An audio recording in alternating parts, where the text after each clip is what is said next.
JBKSS से JLKM बनी जयराम की पार्टी ने बहुत कम समय में एक क्षेत्रीय दल का दर्जा प्राप्त किया और अब विधानसभा चुनाव में अपना 70 सीटों पर तैयारी कर ली है। 20 सीटों पर उम्मीदवारों की घोषणा भी हो गई है और उम्मीदवारों के घोषणा के साथ ही सिंदरी विधानसभा क्षेत्र में कल विरोध के स्वर देखने को मिले, जहां पर शंकर महतो समेत कई संभावित उम्मीदवारों ने विरोध जता दिया।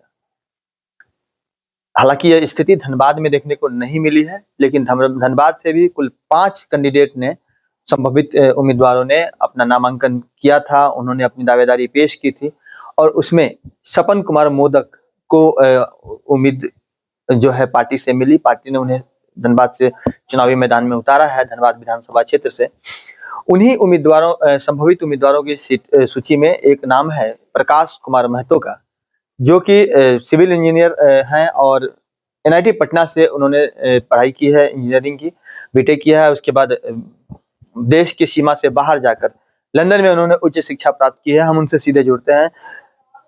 प्रकाश जी, सबसे पहले तो ये बताइए कि नवरात्र का समय है और आपको काफी उम्मीदें थी, शहर में पोस्टर बैनर भी हमने देखा था आपके नाम का, तो क्या कहाँ चूक हो गई और जिसकी वजह से थोड़ा सा रहते बनते बनते काम बिगड़ गया? पहले तो मैं सारे दर्शकों को नवरात्रि की शुभकामना देता हूं और आप लोगों को धन्यवाद कि आप लोगों ने समय निकाला। बहुत लोगों ने बहुत कांटेक्ट किया और आप लोग आज मुझसे मिलने आए हैं। पहले तो इसको पता नहीं इसको चूक कहें या कुछ और कहें, बट मैं तो यही कहूँगा कि जो भी डिसीजन हुआ है वो बहुत सोच समझ के लिया गया होगा, क्योंकि बहुत लेवल के फिल्टर्स लगे हैं इसमें।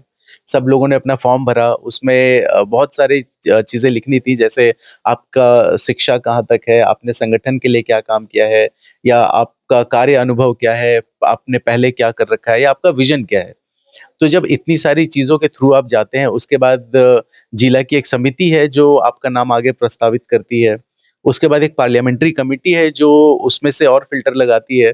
उसके बाद जयराम दा का फाइनल डिसीजन होता है, जयराम महतो जी का फाइनल डिसीजन है। तो जब मुझे लगता है कि इतने लेवल पे आप गुज़रते हैं, तो अपने आप अच्छी चीज़ें ही निकल के आती हैं।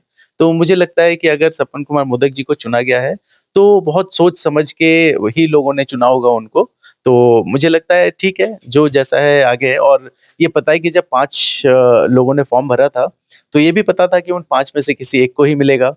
तो कहीं न कहीं मानसिक तरीके से तो तैयार थे ही कि या तो उन्हें मिले, मुझे मिले या किसी और को मिले, हमें उसको एक्सेप्ट करना है और मैं उसको एक्सेप्ट करता हूँ। कई दफा ऐसा होता है कि पार्टी को चलाने के लिए बहुत सारे थिंक टैंक की आवश्यकता होती है और कुछ लोग खास होते हैं, तो उनको डायरेक्ट जिम्मेवारी नहीं देकर के पर्दे के पीछे रणनीति बनाने की जिम्मेवारी मिलती है। कहीं आपको ऐसा लग रहा है कि भविष्य में आपको इसी तरह की रणनीति, चुनावी रणनीति बनाने या फिर पार्टी के लिए कैसे फंड इकट्ठा करनी है या फिर कैसे जो लोग जीत करके जाएंगे उनसे कैसे भविष्य में काम करवाना, इन तमाम चीजों की जिम्मेवारी मिल सकती है?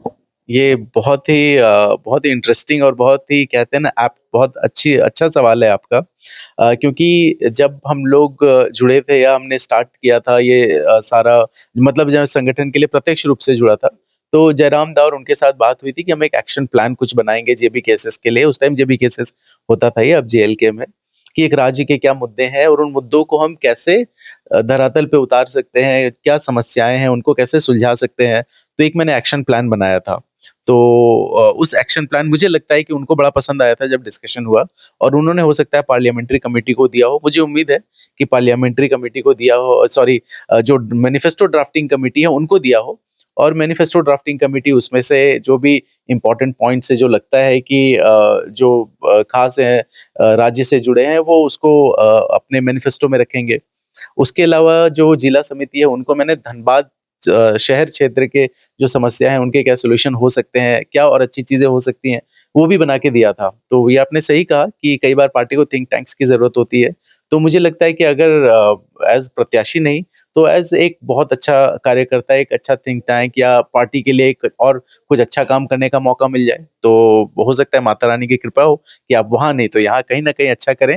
अल्टीमेट गोल है कि हम राज्य के लिए कुछ अच्छा करना चाहते हैं। झारखंड के लिए बेहतर करना है। साथ ही कई दफा ऐसा होता है जब आप 70 से 80 सीटों पर चुनाव लड़ते हैं और जब आपकी हवा बह रही होती है, तो उस वक्त अचानक से, जैसा कि दिल्ली में देखने को मिला, केजरीवाल सत्ता में काबिज हुए और अच्छे पोजीशन के साथ काबिज हुए।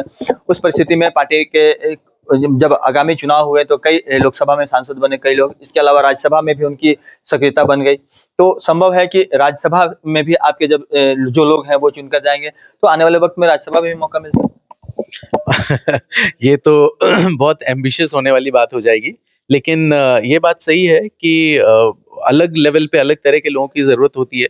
जैसे आज अगर हम बात करें आतिशी मरलीना, माननीय मुख्यमंत्री दिल्ली की, कोई अंदाजा नहीं वो हाँ, तो वो भी चीवनिंग स्कॉलरशिप पे लंदन से पढ़ के आई हैं, मैं भी चीवनिंग स्कॉलरशिप पे हूँ।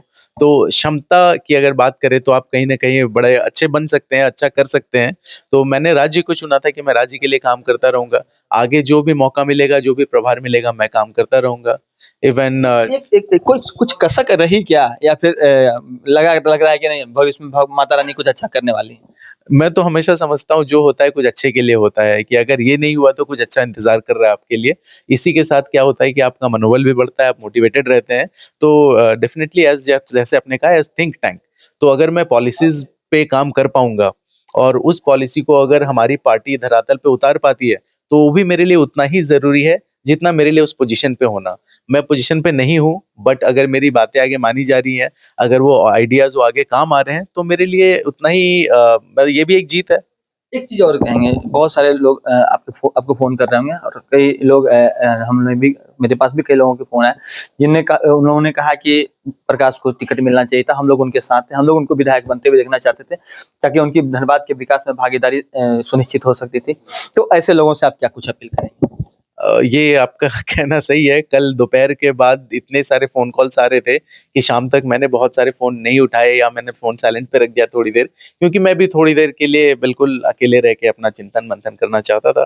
फिर रात को मैंने लोगों से बात करना शुरू किया, तो जिन लोगों को भी थोड़ी नाराज़गी थी कि आपको मिलना चाहिए, मुझे टिकट मिलना चाहिए था, उनको नहीं मिलना चाहिए था, मैंने कहा कि कुछ ऐसे भी लोग होंगे जो उम्मीद कर रहे होंगे उनको मिलना चाहिए था, मुझे नहीं मिलना चाहिए था। तो कहीं न कहीं हर डिसीज़न का एक फ़ॉर और एक अगेंस्ट होता ही है। तो ठीक है, उनका अपना सोचना, मैं आभार व्यक्त करता हूँ उनको अपने प्यार और स्नेह के लिए जो उन्होंने मुझे दिया है।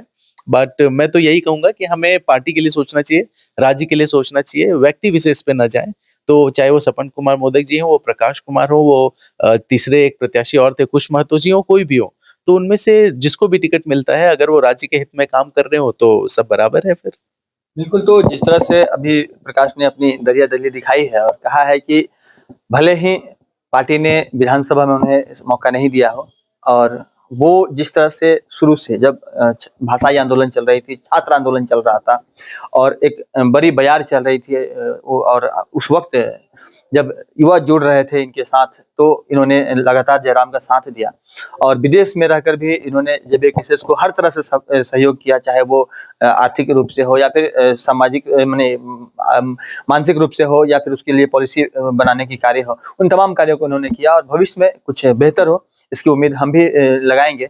और आने वाले वक्त में जब जयराम की पार्टी विधानसभा चुनाव में अपना परफॉर्मेंस देगी, तो उस वक्त का जो रिजल्ट होगा वो बहुत कुछ आने वाले भविष्य को निर्भर करेगा। और यह जो पार्टी है, ऐसे ऐसे युवाओं को, खास करके वैसे युवा जो बेहतर शिक्षित हैं, बहुत अच्छे वेल एजुकेटेड होते हुए भी वो पॉलिसी मेकर के तौर पे ही काम कर रहे हैं, लेकिन पार्टी के लिए दिशा तय कर रहे हैं, उसके लिए कुछ आइडियाज तैयार कर रहे हैं, जो झारखंड के विकास के लिए आने वाले वक्त में बहुत अधिक महत्वपूर्ण साबित हो सकता है। तो ऐसे युवाओं का जो सहयोग है लगातार जयराम को मिलता रहे, हमारी भी यही कोशिश होगी। सहयोगी विपिन के साथ राजकुमार जायसवाल, न्यूज़ 22 स्कूप, धनबाद।